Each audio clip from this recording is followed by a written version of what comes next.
जय माता दी दोस्तों।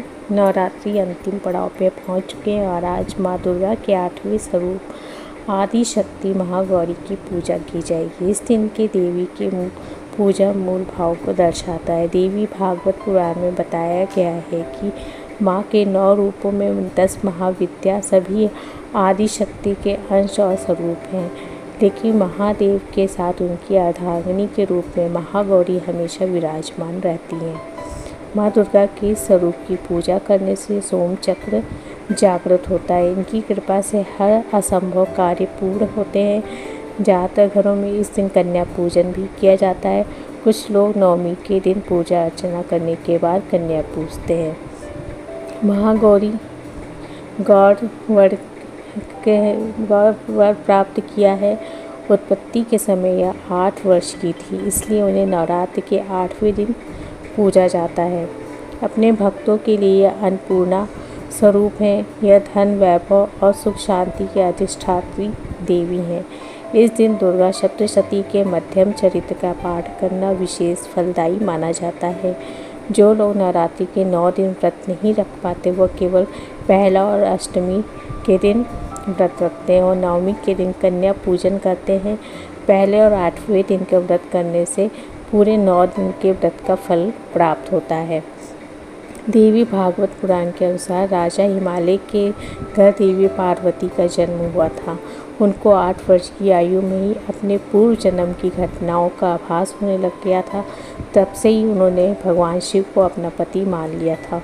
उनको प्राप्त करने के लिए तपस्या शुरू कर दी। तपस्या के दौरान एक वक्त ऐसा आया, माँ केवल कंद, फल और पत्तों का आहार करने लगी। बाद में माँ ने केवल वायु पी के ही तप करना आरंभ कर दिया। माँ की तपस्या से प्रसन्न होकर भगवान शिव ने उनको गंगा स्नान करने को कहा। जैसे ही माता पार्वती गंगा स्नान करने गई तब देवी का एक स्वरूप श्याम वर्ण के साथ ही प्रकट हुआ, जो कौशिकी देवी कहलाई।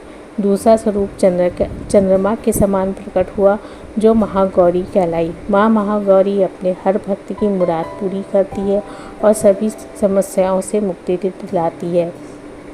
सांसारिक रूप में इनका स्वरूप बहुत ही उज्जवल, कोमल, श्वेत वर्ण और श्वेत वस्त्रधारी है। देवी महागौरी को गायन, संगीत प्रिय है और यह सफ़ेद वृषभ यानी कि बैल पर सवार है।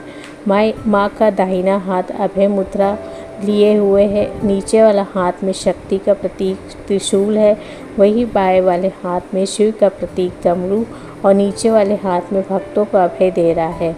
माँ के हाथ डमरू होने के कारण इनको शिवा भी कहा जाता है। माँ का यह स्वरूप बेहद शांत और दृष्टिगत है। इनकी अर्चना करने मात्र सभी व्यक्ति के पाप नष्ट हो जाते हैं। अष्टमी तिथि के दिन माँ महागौरी को नारियल या नारियल से बनी चीज़ों का भोग लगाना चाहिए। भोग लगाने के बाद नारियल को ब्राह्मण को दे दे और प्रसाद स्वरूप भक्तों में बांट दे। जो जातक आज के दिन कन्या पूजन करते वह हलवा, पूड़ी, सब्जी और काले चने का प्रसाद माता को लगाते हैं, फिर कन्या पूजन करते हैं। कुछ लोग नवमी के दिन भी कन्या पूजन करते हैं, लेकिन अष्टमी के दिन कन्या पूजन करना बहुत श्रेष्ठ माना जाता है। और कन्याएँ अगर 9 की संख्या में हो तो अति उत्तम है, नहीं है तो 2 कन्या के साथ भी पूजा की जा सकती है। भक्तों को माता की पूजा करते समय गुलाबी रंग के वस्त्र पहनने चाहिए, क्योंकि गुलाबी रंग प्रेम का प्रतीक माना जाता है। इससे परिवार के सदस्यों के बीच आपसी प्रेम बना रहता है। यह रंग परिवार के प्रेम के धागों में गूंथ के रखता है। और ध्यान मंत्र है, या देवी सर्वभूतेषु माँ महागौरी रूपेण संस्थिता नमस्तस्यै नमस्तस्यै नमस्तस्यै नमो नमः। पूजा विधि। अष्टमी तिथि की पूजा बाकी के नवरात्रि की अन्य तिथियों की तरह ही की जाती है। जिस तरह सप्तमी तिथि को माता की शास्त्रीय विधि से पूजा की जाती है, उसी तरह अष्टमी तिथि की पूजा करनी चाहिए। इस दिन माँ के कल्याणकारी मंत्र ओम देवी महागौर्य नमः मंत्र का जाप करना चाहिए। माता को लाल चुनरी अर्पित करनी चाहिए और कन्याओं को भी लाल चुनरी चढ़ाए। इससे पहले लकड़ी की चौकी पर लाल कपड़ा बिछाए, फिर माता की तस्वीर और या मूर्ति पर सिंदूर व चावल चढ़ाए। साथ ही माँ दुर्गा का यंत्र रखकर भी उसकी भी इस दिन पूजा करें। माँ अपने भक्तों कांतिमय सौंदर्य प्रदान करती हैं। और माँ का ध्यान करते हुए सफ़ेद फूल हाथ में रखें, फिर अर्पित कर दें और विधिवत पूजा करें। गुड़हल फूल माता गौरी को अर्पण कर दें। अष्टमी तिथि के एक दिन माता को चुनरी 16 श्रृंगार अवश्य अर्पण करें। माता महागौरी को रोली, चंदन, अक्षत, लाल कपड़े, 1 रुपये का सिक्का, लौंग, कपूर बांध के अर्पण करते हैं तो माता प्रसन्न होती हैं।